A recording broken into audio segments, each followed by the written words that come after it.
Welcome to Iowa Speedway. Here we are in the heartland, ready for the first part of a huge weekend. It is the Hy-Vee doubleheader weekend, and we're going to kick things off with an all-in-one qualifying session. No bad day at the racetrack when you're doing this for a living, for sure. Oh! Whoa! Ed Carpenter had a moment there, big time. Huge save from Ed Carpenter. It is not often you see an Indy car get that sideways that you hear tire squeal. Early, then snap over steer into 3 last lap. I can't believe how calm he sounds on the radio given what just happened to him. That's a true pro. That's a guy with decades of experience doing this, but man, that was an incredible save. And there's also a big grip difference, right? So those three tires are all getting the grip from that new surface while your poor right rear is hanging out there on the old pavement and no grip. I think Canapino just had a big wiggle there in 3. He did. It was almost identical to Ed Carpenter's. As we climb aboard the One Cure Honda with Graham Rahal. Here we go. He's been on the podium here in Iowa before. As he takes the green flag, just listen to that engine. Ooh, little corrections here.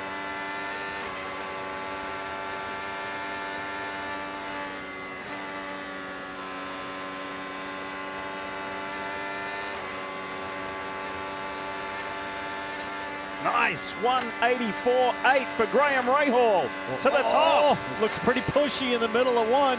Sound like a lot of throttle though, better than the first lap. And this second lap, he just got such a better idea of the balance of the car. Top for both sessions. Nice run. How about that? 185.690. And you can hear him complaining about that understeer level, but what a commitment despite the front of the car pushing so strong. He just kind of kept those big hands on it and just sort of forced the steering through. If I had less understeer, I think there's a couple more tenths in it, so I wouldn't be surprised to see somebody do a 0 or a 1, because I think we had it, just couldn't get the understeer out of the car. But for the One Cure guys, you know, good solid start. Oh, Marcus Armstrong. He's not going to try to hang in there. No, he's backing out now. I thought he was going to try to stick it through 3 and 4 as he brushed the wall big he's time. Still on the gas. Going to P1 though for race 1. Race 2 will be well down the field, but big old slide up to the wall in turn 2. It was going so well. And he white-walled his Ridgeline Honda. I mean, he was committed to the end. That was a decent size hit. You'd almost be surprised if nothing was bent on there, so definitely wise to crack the throttle heading into 3. Thanks, Marcus. There you go. My fault for keeping my foot in it, but it was going so well until it didn't. Santino Ferrucci enters the scene and goes to the top in the Sexton Properties AJ Foyt Chevy. 185.4. Oh man, hunting big time on the throttle through turn 4, trying everything to keep the speed up, but I think it's going to bleed way too much with the slide. He goes P9 for race 2. James, he got all of it on offer on lap 1, maybe too much in terms of tire use there. In the exact same spot on his warm-up lap, coming to the green, he had a moment. This is his first flyer. It's going to be P3 right now. Big moment in 1. Almost lost the back of the car. Nice save, Marcus Ericsson. He goes P3 on his first flying lap. This is a brave reacclimation to Iowa Speedway. Click right on the weight jacker into 3, down in 11. Thanks for holding on to it there. As expected, big drop off on lap 2. Man, that thing looked like a handful. But remember, guys, this is the first time that car's been on track. There was no install lap for him. I just think we're in for a treat tonight. I know the repaving has made this more single file, but let's face it, some of these fast guys are going to catch the lappers in probably 10 laps, and then it's game on. We'll see a lot of action as drivers try to fight and figure out how to get clever to go forward. Just forces cars to use that second lane if they have to, or practice better timing of passes coming off corners. It might affect teams' setup strategy, their gear strategy. It could have all sorts of effects as we see Rosenquist working the tools, working the hybrid, working the throttle here, and the number 60 MSR machine to complete lap 1. Here we go, P4 for now. Let's do it for Chief. Let's do it for Eric Church, the Outsiders Radio, Sirius XM Honda. That's a good start. And of course, Eric is performing after race 1 tonight here at Iowa Speedway. 194 miles an hour into turn 3 and barely a lift as Rosenquist rockets to the top, 186.8. Great lap from Felix. Some using everything. He charged that hybrid just the right amount to use almost everything that was left in the pack for the allocated energy on that lap, rocketing himself up to the top. As much as we'd love to see Jack race tonight and tomorrow, maybe it's time to put Connor Daly in that car, huh? We'll see. Just to get him treated. Green flag. Scotty Mack, who was quick yesterday and also had a big slide. It was sprint car and midget style. We were having a little bit of a laugh about it this morning. And he said, yeah, I was just driving it off the wall. Almost flat through 3 and 4 on lap 1. Hey, Jeff. Hooked up to the top, 187 for Scotty Mack. The XPEL Chevy is flying. That is a big lap, guys. And he's not done.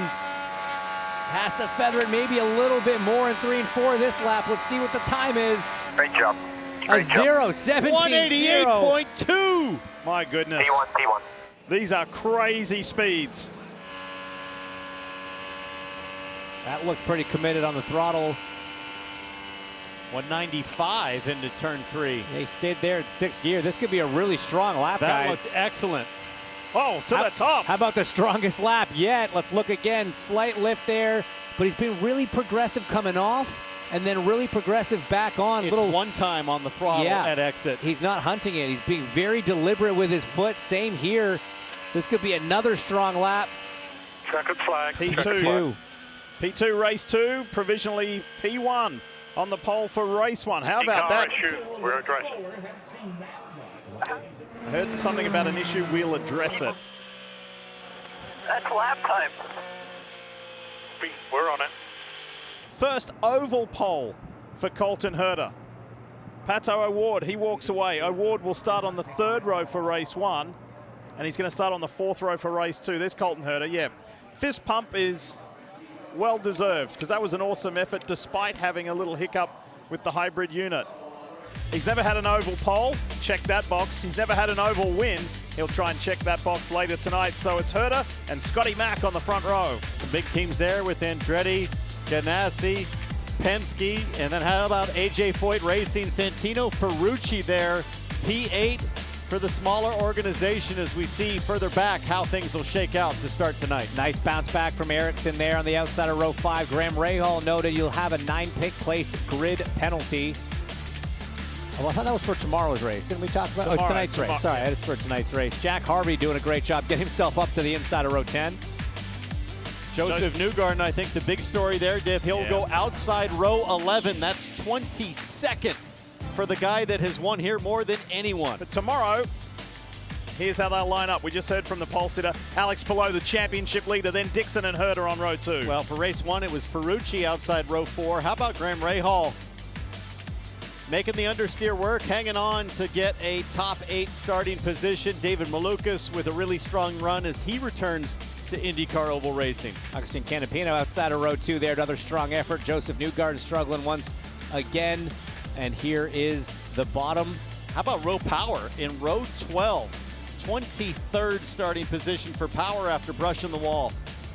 Hi folks, Lee Diffie from NBC Sports here. If you truly enjoyed what you just watched, you can get more news, interviews, and highlights by subscribing to the Motorsports on NBC YouTube page. You can get it all, so go for it.